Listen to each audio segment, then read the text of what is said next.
오늘 우리가 함께 나눠볼 이야기는 한 남자의 삐뚤어진 욕망과 왕조에 대한 강박이 불러온 비극, 헨리 8세의 파란만장한 일생과 영화 천일의 스캔들의 무대가 된 메리 블린, 앤 블린 자매의 잔혹한 대립, 그리고 그 피웅덩이 속에서 태어나 영국의 황금기를 열었던 엘리자베스 1세의 쓸쓸하고 위대한 일생입니다.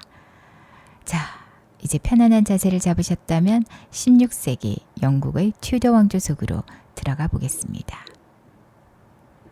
헨리 8세는 원래 왕이 될 운명이 아니었습니다. 그의 아버지 헨리 7세는 수십 년간 계속되던 참혹한 내전, 장미 전쟁을 끝내고 튜더 왕조를 창건한 인물이었죠. 오랜 전쟁으로 영국 왕실의 영토와 재정은 바닥나 있었고 헨리 7세는 매일 밤 촛불 아래에서 장부를 검토하며 금화 한 입까지 아끼는 지독한 구두쇠였습니다. 그런 헨리 7세에게는 두 아들이 있었어요. 첫째 아들 아서, 그리고 둘째 아들 헨리였죠. 아버지 헨리 7세는 영국의 미래를 위해 큰아들 아서를 당시 세계 최고 강대국이었던 스페인의 공주 캐서린과 결혼시킵니다. 그때 헨리 8세는 겨우 11살 남짓된 슈글의 어린 둘째 왕자였어요. 어린 헨리는 형의 그늘 아래에서 신부님이 되기 위한 교육을 받으며 음악을 연주하고 시를 쓰고 라틴어를 공부하며 조용한 나날을 보내고 있었습니다. 하지만 역사의 수레바퀴는 뜻밖의 방향으로 굴러갑니다. 결혼한 지 불과 몇 달 만에 왕위를 물려받을 예정이었던 형 아서가 갑작스러운 병으로 세상을 떠나고 말죠. 이 한 번의 비극으로 조용히 책을 읽고 음악을 즐기던 둘째 왕자 헨리가 영국의 하나뿐인 후계자로 떠오르게 됩니다. 형 아서가 죽자 영국의 구두쇠 왕 헨리 7세는 고민에 빠집니다. 스페인 공주 캐서린이 지참금으로 가져온 그 막대한 금화와 보석들을 다시 스페인으로 돌려주어야 했기 때문입니다. 돈을 돌려주기 아까웠던 헨리 7세는 기막힌 제안을 하죠. 죽은 형을 대신해 둘째 아들 헨리가 형수였던 캐서린 공주와 결혼해라. 당시 카톨릭 교리에 따르면 형수와의 결혼은 엄격히 금지되어 있었습니다. 하지만 로마 교황의 특별 허가를 받아 18살의 잘생기고 건장한 헨리 8세는 6살 연상의 형수 캐서린과 결혼식을 올리게 됩니다. 젊은 시절 헨리는 우리가 아는 거구의 사나운 왕이 아니었어요. 키는 190cm에 달았고 승마와 마상, 창시합을 즐겼으며 수수께끼를 풀고 시를 읊는 영국 최고의 꽃미남 왕이었죠. 헨리 8세와 캐서린의 신혼생활은 생각보다 아주 행복했습니다. 두 사람은 함께 사냥을 나가고 음악을 연주하며 20년 가까이 평화로운 나날을 보냅니다. 하지만 이 행복한 궁전에 조용히 먹구름이 끼기 시작합니다. 바로 아들, 즉 왕위를 물려받을 후계자가 없다는 거였죠. 캐서린 왕비는 여러 번 임신을 했고 아이를 낳았습니다. 하지만 당시의 열악한 의학 기술 때문인지 아이들은 태어나자마자 세상을 떠나거나 유산되기 일쑤였어요. 겨우 살아남은 아이는 단 한 명, 딸 메리 공주뿐이었습니다. 헨리 8세의 마음속에는 깊은 불안감이 꿈틀거리기 시작했죠. 불과 한 세대 전 아버지가 장미전쟁을 끝내고 겨우 세운 튜더 왕조였습니다. 만약 자신이 아이들을 남기지 못하고 죽는다면 영국은 또다시 왕위를 둘러싼 피비린내 나는 내전에 휩싸일 것이 분명했기 때문입니다. 더군다나 당시 영국 역사상 여왕이 나라를 성공적으로 다스린 적이 단 한 번도 없었기 때문에 헨리 8세는 밤마다 잠을 이루지 못하고 아들에 대한 집착에 시달립니다. 그리고 이 불안한 침실 위로 가문의 욕망을 품은 두 자매가 등장하게 되죠.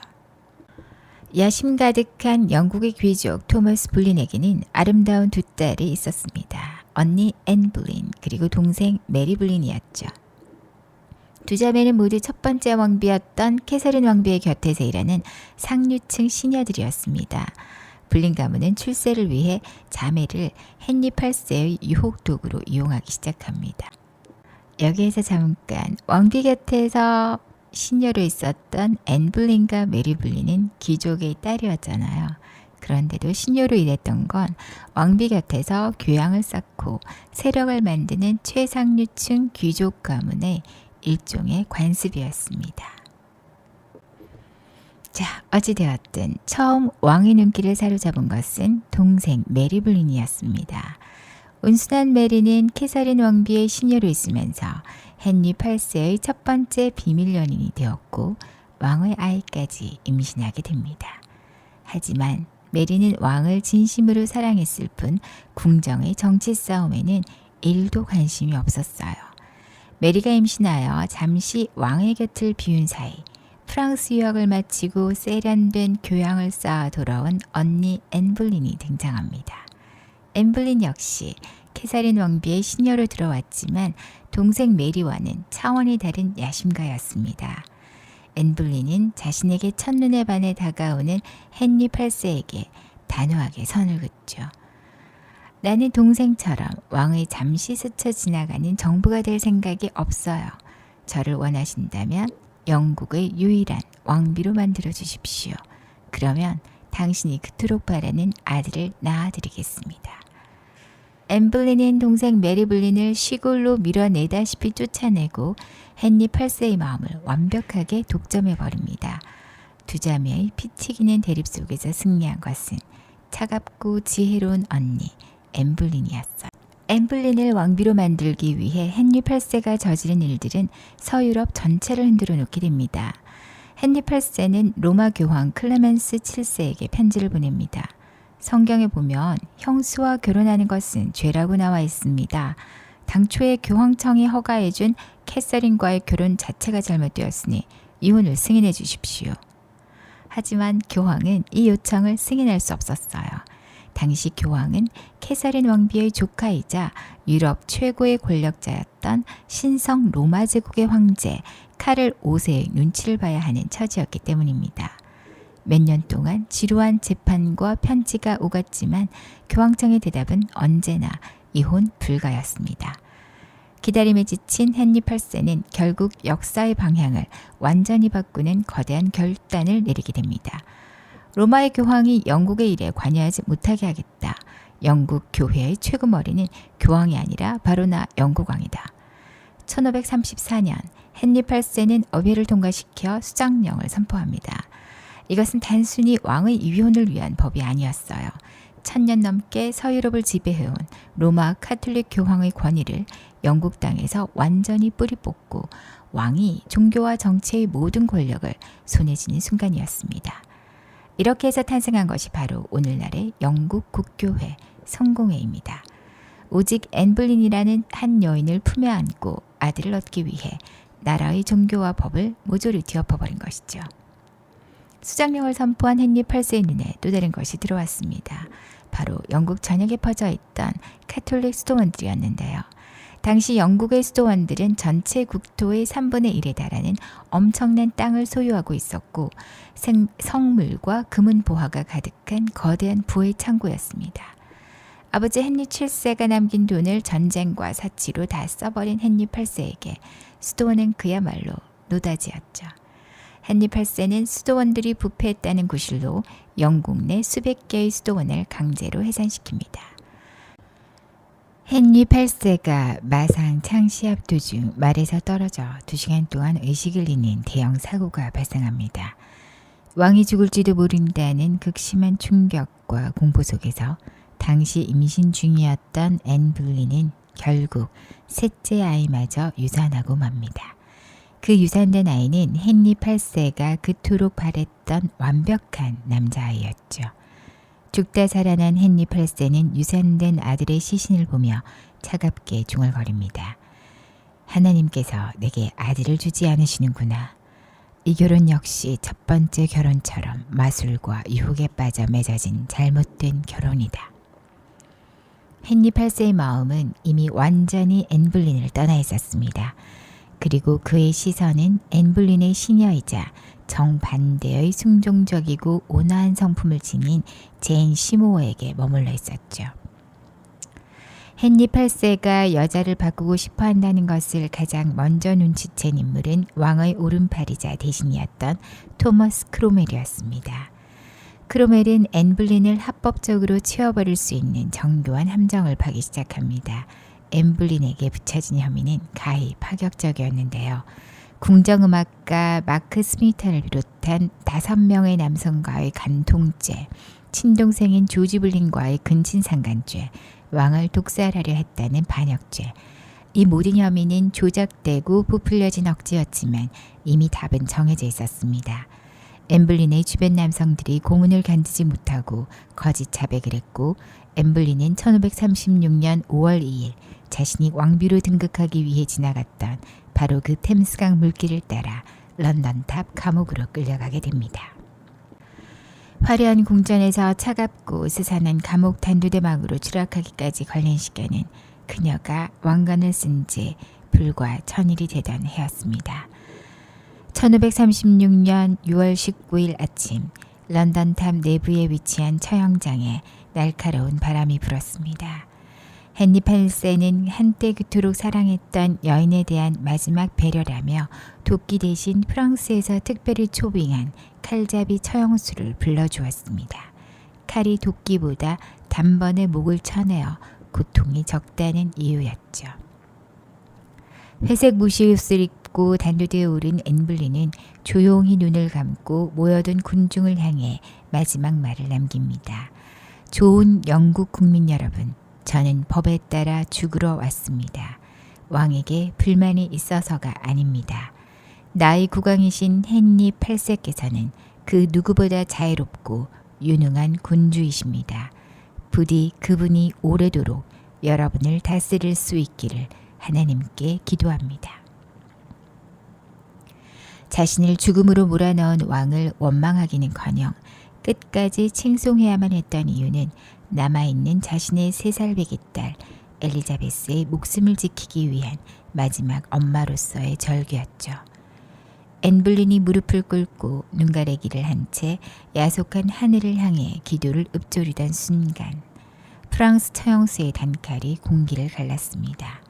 앤블린의 눈부셨고도 잔혹했던 천일간의 왕비 시절이 처절하게 막을 내리는 순간이었고요. 앤블린의 목이 잘려나간 지 불과 열흘 뒤 헨리 8세는 세 번째 왕비 제인 시모어와 화려하게 재혼했습니다. 궁전의 사람들은 앤블린이라는 이름을 입에 올리는 것조차 금지당했고 그녀의 초성화는 모조리 불태워졌습니다. 하지만 그 누구도 지워버릴 수 없었던 유산이 하나 남아있었는데요. 바로 앤블린이 단두대 위에 오르기까지 지켜내고자 했던 그녀의 딸 엘리자베스였죠.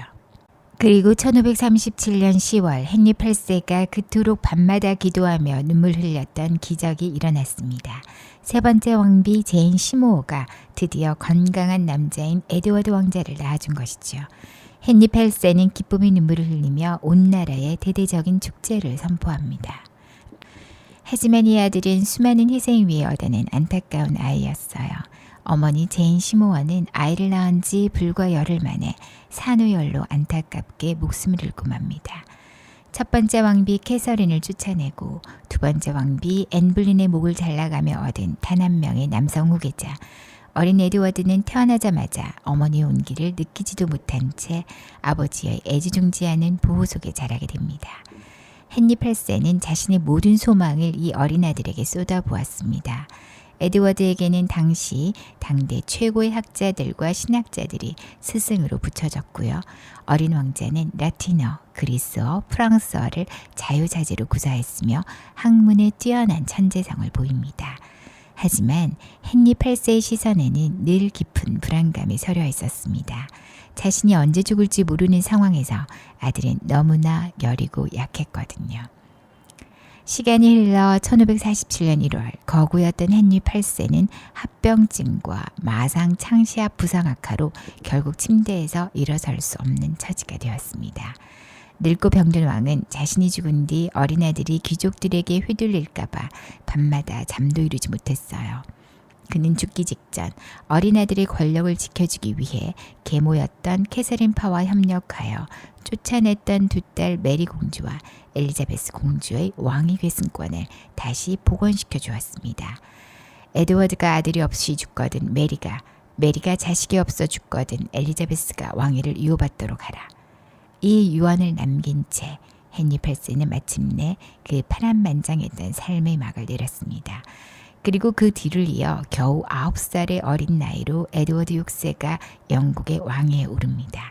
너무나 어린 왕이었기에 실제 권력은 에드워드의 외삼촌인 서머싯 공작과 뒤이어 권력을 잡은 노선벌랜드 공작 같은 욕망 가득한 신하들의 손에 쥐어집니다.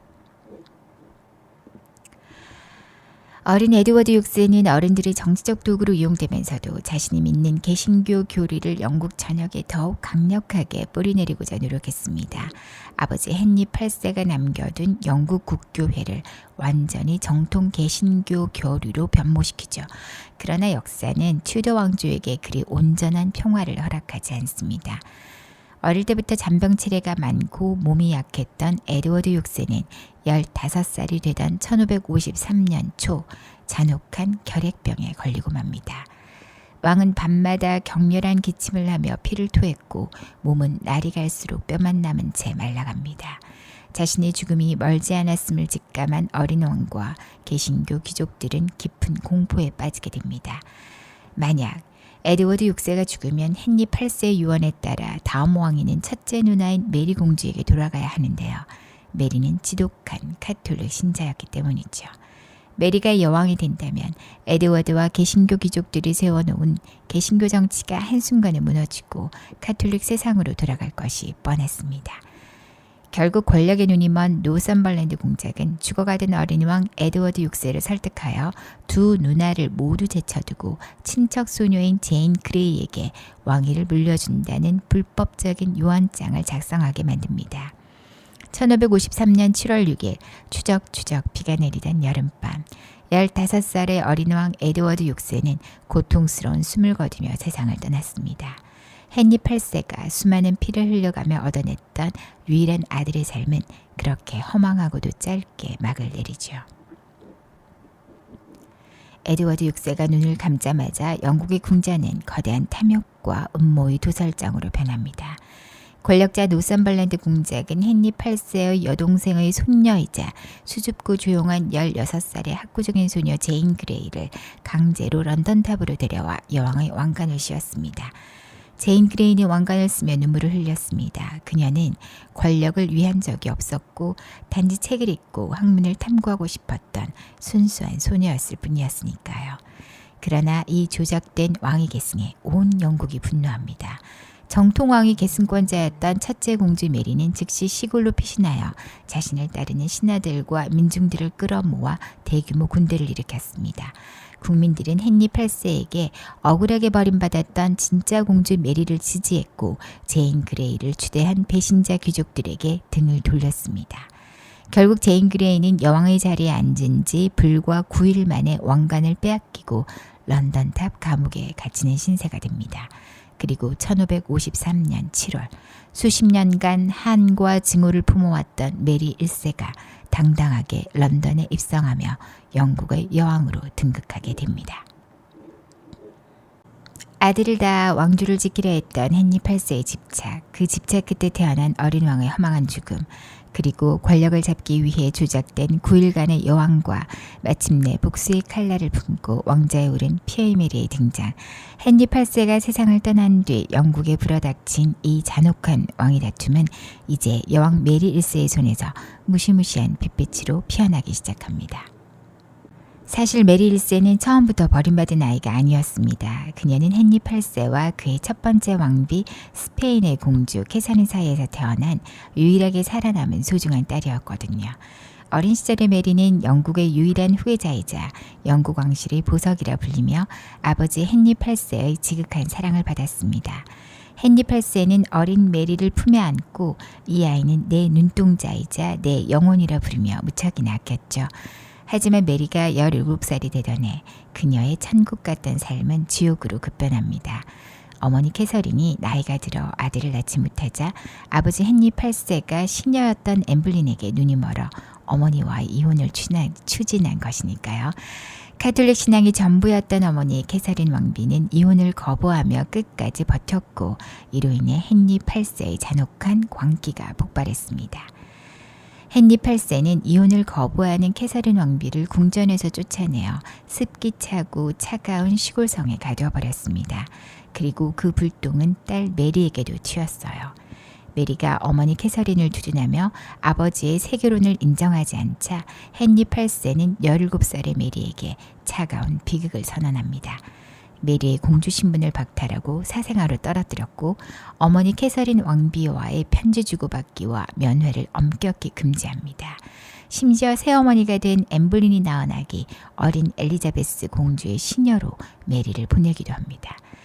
한때 영국의 자랑스러운 공주였던 메리가 자신과 어머니의 삶을 산산조각 낸 엠블린의 딸 밑에서 시녀 노릇을 해야 했던 것입니다. 메리는 어머니 캐서린이 죽어갈 때조차 마지막 임종을 지키지 못했습니다. 어머니는 차가운 시골성에서 딸의 이름을 부르며 눈을 감았고 메리는 골방에서 소리 없이 오열했습니다. 메리의 마음속 깊은 곳에는 아버지에 대한 공포, 엠블린을 향한 깊은 증오, 그리고 이 모든 비극은 아버지가 가톨릭 교회를 버렸기 때문에 시작되었다는 단단하고 비틀린 신앙심이 굳어지기 시작했습니다. 헨리 8세가 죽고 남동생 에드워드 6세마저 15의 어린 나이에 요절하자 메리에게 마침내 기회가 찾아왔습니다.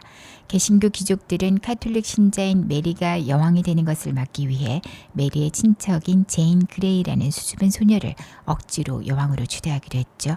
하지만 수십 년간 참아온 메리는 더 이상 순종적인 공주가 아니었습니다. 메리는 시골로 피신하여 자신을 따르는 카톨릭 귀족들과 민중들을 모아 군대를 일으킵니다. 당시 영국의 민중들은 헨리 8세에게 억울하게 버림받았던 진짜 공주 메리를 동정하고 사랑했기에 메리의 군대는 무혈 입성으로 런던을 되찾습니다. 1553년 메리 1세는 37의 나이에 영국 역사상 최초의 정통 여왕으로 머리에 왕관을 올리게 됩니다. 여왕이 된 메리 1세의 머릿속에는 단 하나의 거대한 사명뿐이었습니다. 아버지가 더럽힌 영국의 종교를 다시 거룩한 로마 가톨릭으로 돌려놓아야 한다. 그것만이 하늘에 계신 어머니의 억울함을 풀고 영국의 영혼을 구원하는 길이다. 하지만 헨리 8세와 에드워드 6세를 거치며 영국은 이미 개신교 국가로 깊게 변화해 있었습니다. 메리 여왕의 급격한 가톨릭 복귀 정책에 사람들이 반발하자 그녀는 극단적인 칼을 빼들었습니다. 개신교를 믿는 신학자, 성직자, 그리고 평범한 민중들까지 이단으로 몰아 처형하기 시작한 것입니다. 런던의 스미스필드 광장에서는 매일같이 화형식의 연기가 피어올랐습니다. 메리 여왕은 통치 5년 동안 무려 약 300명에 달하는 개신교 신자들을 산채로 나무 기둥에 묶어 불태워 죽였죠. 사람들은 비명을 지르며 잿더미가 되어가는 사람들의 모습을 보며 공포에 떨었고 여왕에게 피아의 메리라는 잔혹한 별명을 붙입니다. 메리는 자신이 사람들을 잔인하게 죽인다고 생각하지 않았습니다. 오히려 불로 그들의 육신을 태워야만 영혼이 지옥에 가지 않고 구원받을 수 있다고 믿었어요. 30대 후반의 늙은 여왕이 된 메리는 왕조를 이어갈 아들을 낳기 위해 남편을 찾았습니다. 그녀가 선택한 남편은 어머니의 고향이자 가톨릭국의 수호국이었던 스페인의 황태자 필리페 2세였습니다. 메리는 11살이나 어린 젊고 잘생긴 스페인 황태자 필리페를 첫눈에 바라보고 깊은 사랑에 빠지게 됩니다. 하지만 필리페에게 메리는 그저 정치적 도구에 불과했습니다. 필리페는 늙고 매력 없는 메리를 차갑게 대했고 영국에 잠시 머무는 동안에도 그녀를 거들떠보지 않습니다. 지독한 짝사랑 속에서 메리는 지푸라기라도 잡는 심정으로 아기를 갈망합니다. 어느 날 메리는 배가 불러오고 젖이 나오기 시작했습니다. 여왕은 마침내 하나님께서 자신에게 아들을 주셨다며 기뻐했고 영국 전역에 왕자 탄생을 축하하는 종을 울리게 했습니다. 그러나 해산할 날이 지나도 아기는 나오지 않았죠. 그것은 아기를 너무나 갈망한 나머지 몸이 임신한 것처럼 변해버린 불행한 상상 임신이었던 거예요. 배의 붓기가 빠지고 아기가 없다는 것이 밝혀지자 남편 필리페 2세는 미련 없이 메리를 버리고 스페인으로 떠나버립니다. 전 유럽이 메리 여왕의 상상 임신을 두고 비웃었고 메리는 홀로 차가운 침실에서 극심한 수치심과 외로움 속에 몸을 떨었습니다. 1558년 11월 17일 상상 임신의 상처, 남편에게 버림받은 절망, 그리고 자궁암과 독감으로 몸과 마음이 산산조각난 메리 1세는 42의 짧은 인생을 마치고 세상을 떠났습니다. 그녀가 죽어가며 마지막으로 남긴 유언은 이랬습니다. 내가 죽거든 나를 나의 사랑하는 어머니 캐서린 왕비의 곁에 묻어다오. 하지만 그녀의 마지막 소원조차 이루어지지 않았습니다.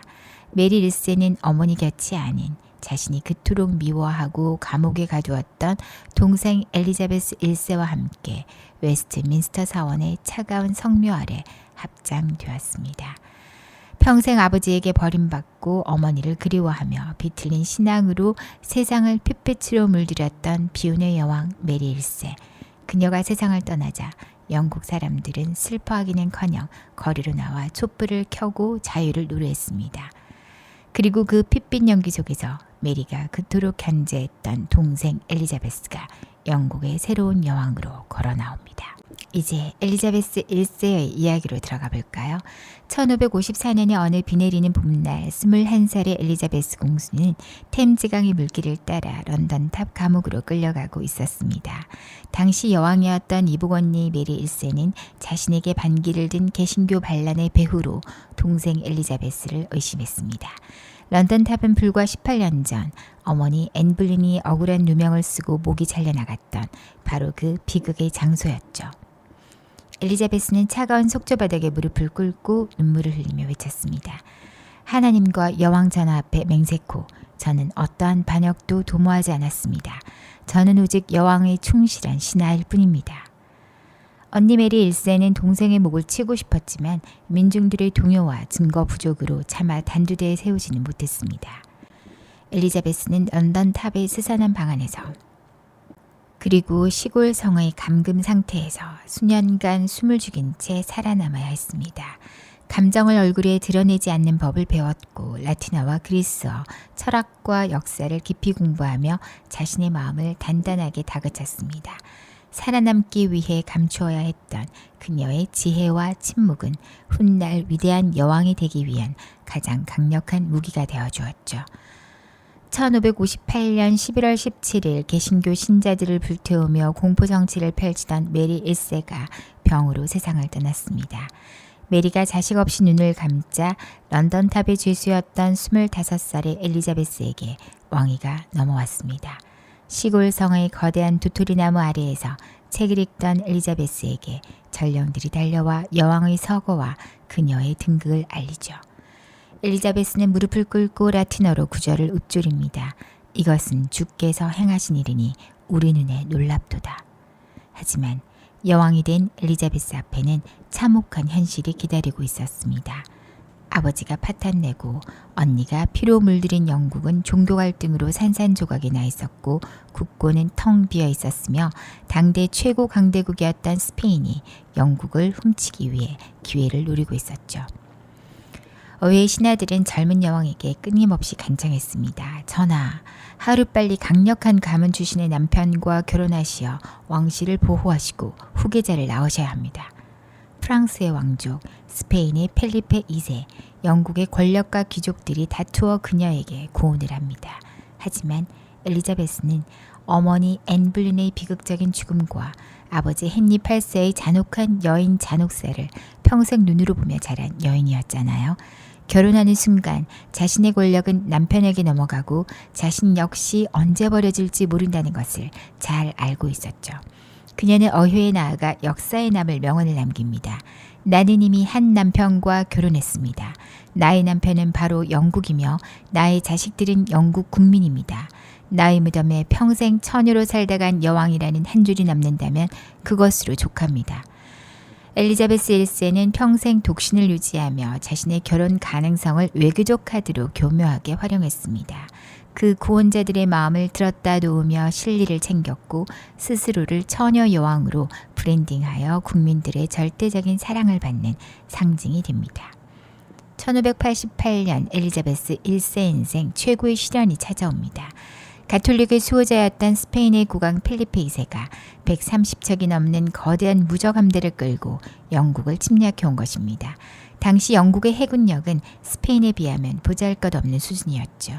스페인 군대가 물려오자 여왕은 하얀 드레스 위에 갑옷을 덧입고 직접 무대 앞으로 나아갔습니다. 그리고 군사들 앞에서 사기를 북돋우는 연설을 올리죠. 나의 사랑하는 국민들이여, 내가 비록 약하고 힘없는 여인의 몸을 가졌으나 내 가슴 속에는 영국의 국왕다운 강인한 심장이 뛰고 있다. 여왕의 연설에 사기가 충전한 영국 해군은 거센 바람과 뛰어난 화선 전술을 이용해 스페인의 무적 함대를 칼레 앞바다에서 완벽하게 수정시켜 버립니다. 이 단 한 번의 승리로 영국은 서유럽의 변방 섬나라에서 단숨에 세계 바다를 제패하는 해상 대국으로 도약했습니다.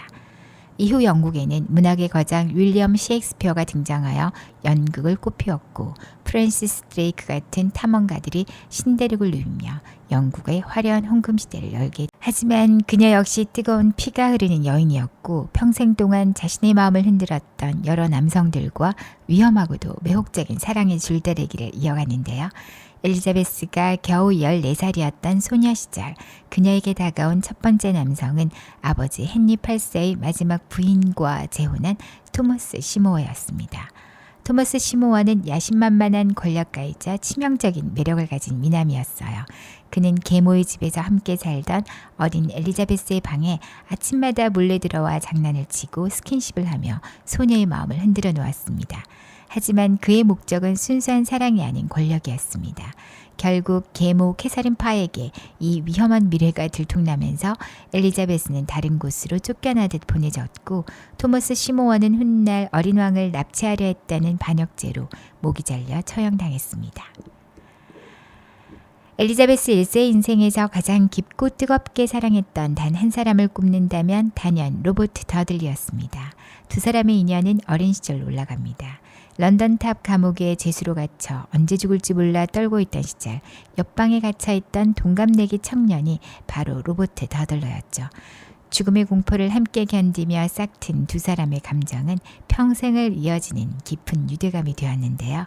엘리자베스가 여왕으로 등극하자 그녀는 더들리를 바로 옆에 두고 최고 간직인 말 관리자로 임명합니다. 훤칠한 키와 잘생긴 외모, 뛰어난 승마 실력을 갖춘 더들리는 여왕의 눈빛 하나만으로도 마음을 읽어내는 유일한 남자였는데요. 두 사람은 함께 사냥을 나가고 밤새 춤을 추며 공정의 눈총을 받을 만큼 숨김없이 애정을 표현했습니다. 마침내 여왕은 더들리와 진심으로 결혼하고 싶어합니다. 하지만 걸림돌이 있었죠. 더들리에게는 이미 에이미 로브사트라는 조광지처 아내가 있었던 거죠. 그러던 1560년 충격적인 사건이 발생합니다. 더들리의 아내가 시골 저택의 계단 밑에서 목이 꺾인 채 의문의 시신으로 발견됩니다. 궁장에는 더들리가 여왕과 결혼하기 위해 아내를 살해했다는 소문이 자자하게 퍼졌고 신하들은 여왕에게 살인 의혹이 있는 남자와 결혼하면 여왕의 권위가 바닥으로 떨어질 것이라며 격렬하게 반대했습니다. 결국 엘리자베스는 울음을 삼키며 사랑 대신 영국의 여왕이라는 왕관을 선택해야 했습니다. 더들리와의 결혼이 좌절된 이후 엘리자베스는 자신이 결혼 가능성을 세계 외교 무대에서 가장 강력한 무기로 사용했어요. 당시 유럽의 강대국 왕족들은 여왕의 마음을 얻기 위해 줄을 섰고요. 하지만 그녀에게 구원자들은 사랑의 대상이 아니라 영국의 평화를 지켜내는 영리한 외교적 바둑돌이었습니다. 세월이 흘러 여왕이 나이 들고 평생의 연인이었던 로버트 더들리도 세상을 떠나자 깊은 고독감을 느끼게 됩니다. 이때 여왕의 노년에 나타난 인물이 바로 더들리의 의붓아들이었던 젊고 매력적인 귀족 에식스 백작이었습니다. 여왕보다 32살이나 어렸던 에식스 백작은 무모할 정도로 혈기 왕성하고 잘생긴 청년이었는데요. 노년의 여왕은 젊고 당당한 그에게서 자신의 젊은 시절과 죽은 더들리의 모습을 겹쳐보며 그를 지극히 아끼게 됩니다. 하지만 에식스 백작은 여왕의 애정을 이용해서 자신의 권력을 탐하는 야심가였어요. 그는 아일랜드 반란을 제압하러 갔다가 독단적으로 평화협정을 맺고 돌아왔고 여왕이 자신을 책망하자 화장을 하지 않은 여왕의 침실에 무단으로 침입하는 무례를 저지르기도 합니다. 민낯을 들킨 노년의 여왕은 수치심과 배신감에 휩싸였고 이에 눈이 뒤집힌 에식스 백작이 런던에서 여왕을 끌어내리려는 반란까지 일으키자 결단을 내리게 됩니다. 1601년 여왕은 자신이 그토록 귀여워했던 마지막 연인 에식스 백작의 목을 잘라 처형합니다. 그리고 2년 뒤 여왕 역시 식음을 전폐한 채 쓸쓸히 눈을 감아요. 그녀가 세상을 떠난 뒤 침실 깊은 곳의 비밀 상자를 열어보았을 때 그 안에는 화려한 금은 보화가 아닌 낡고 빛바랜 편지 한 장이 들어있었습니다. 그것은 수년 전 평생의 연인이었던 로버트 더들리가 죽기 직전 여왕에게 보내온 마지막 편지였습니다. 당시 더들리는 온천 치료를 받으러 가던 중 병세가 급격히 악화되어 스페인 무적 함대를 무찌른 직후인 1588년 8월 말 옥스퍼드의 라드코츠에서 이 편지를 써서 여왕에게 보냈다고 하는데요. 가장 절절한 마음으로 전하께 아뢰입니다. 전하의 가장 비천한 신하인 저의 안부를 그토록 정성스레 물어주신 것에 대해 그 어떠한 말로도 감사함을 다 표현할 수 없습니다. 전하께서 보내주신 보약 덕분에 몸이 한결 가벼워지고 상태가 좋아진 듯합니다. 저는 전하의 건강과 행복을 온 마음을 다해 하나님께 기도하며 전하의 그 위대한 손에 제 키스를 올립니다. 언제나 전하의 가장 충성스럽고 오래된 신하이자 종인 더들리 올림. 이 편지를 받고 불과 며칠 뒤 더들리의 비부를 접한 엘리자베스 1세는 깊은 절망과 슬픔에 빠져 며칠 동안 방문을 잠가 걸어두고 나오지 않았다고 하죠. 신하들이 여왕이 잘못될까 두려워 궁전 방 문을 강제로 부수고 들어와야 했을 정도였는데요.